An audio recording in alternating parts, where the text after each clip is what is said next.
Salut tout le monde, c'est Hugo et aujourd'hui il y a beaucoup de choses qui ont changé puisque vous voyez c'est pas du tout le même setup que d'habitude derrière moi. Vous avez vu aussi que ma coupe a changé pour ceux qui sont là depuis un petit peu plus longtemps, en tout cas par rapport à la dernière vidéo. Et pourquoi tous ces changements? Tout simplement parce que je suis revenu en France, je devais faire 2 années à l'étranger, j'étais en Allemagne et là du coup je rechange de setup puisque je suis de retour en France et cette fois-ci pour une année, sauf que cette fois-ci je suis en alternance, donc je pense que le décor va changer un petit peu tout le temps, on va être sans studio fixe entre guillemets, mais bon c'est pas grave, on va continuer à discuter ensemble et cette année va être insane au niveau contenu puisqu'on va avoir accès à beaucoup plus de choses et l'année qui vient va être insane pour moi puisque l'alternance que j'ai trouvée est juste géniale. On en reparlera peut-être un petit peu plus tard dans l'année. En tout cas je suis content de retourner après une semaine et demie où je vous ai enregistré des vidéos avant, donc j'ai tout fait en un bloc et ensuite je me suis laissé le temps pour déménager, pour m'installer dans mon nouveau chez moi et tout simplement maintenant c'est parti,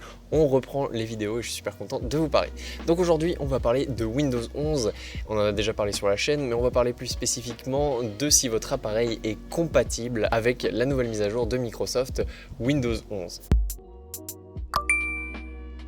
Donc on sait qu'avec Windows 10 en fait beaucoup de PC étaient compatibles et il y a vraiment peu de PC qui ne tournaient pas sous Windows 10, mais en tout cas maintenant sur Windows 11 ça va être un petit peu plus compliqué puisque vous allez voir il faut des choses que tous les PC n'ont pas. Donc tout simplement je vais vous fournir les informations nécessaires pour savoir à la fin de la vidéo si votre PC à vous est compatible avec la nouvelle mise à jour de Windows 11. Bon déjà il faut savoir que Windows 11 débarquera sur nos PC d'ici automne 2021 et il y aura la mise à jour gratuite d'ici 2022.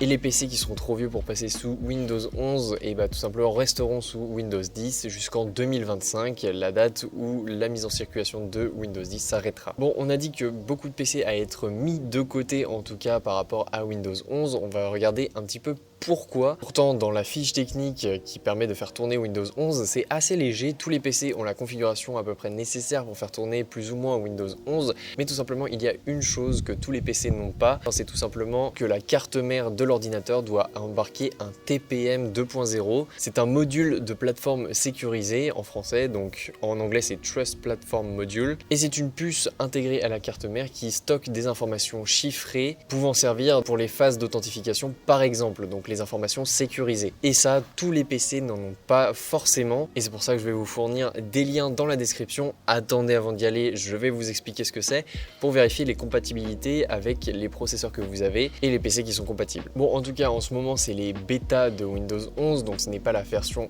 officielle, donc toutes les informations qui sont dites ici sont à prendre avec des pincettes, étant donné que la liste des processeurs et la liste des PC compatibles peuvent changer à tout moment s'ils se rendent compte qu'il n'y a vraiment pas beaucoup de PC qui peuvent être compatibles, ou tout simplement si c'est trop contraignant pour aller vers Windows 11. Parce que vous vous doutez bien qu'ils n'auraient pas travaillé sur quelque chose si jamais ils ne peuvent pas le rentabiliser derrière. Donc voilà, je parlais de liens en description. Le premier, c'est tout simplement pour checker la compatibilité avec votre PC, donc la configuration minimale pour accueillir Windows 11, et un logiciel qui s'appelle Health Check, et c'est une application qui va vous permettre de savoir si votre processeur ou votre carte mère est capable d'accueillir Windows 11. Quand vous démarrez l'application, vous avez tout simplement à la lancer et vous suivez les étapes de l'application jusqu'à avoir le résultat qui peut être ce PC peut exécuter Windows 11, donc avec un petit message vous rassurant, ou alors ce PC ne peut pas exécuter Windows 11, mais par contre il continuera à avoir les mises à jour de Windows 10. Pour ceux qui connaissent un petit peu plus la composition de leur PC, et ça c'est toujours bon de le savoir, tout simplement il vous suffit d'aller voir dans la liste que je vous aurais mis dans la description, le deuxième lien, c'est tout simplement une liste des composants qui sont compatibles avec Windows 11, et c'est notamment pour les PC de bureau,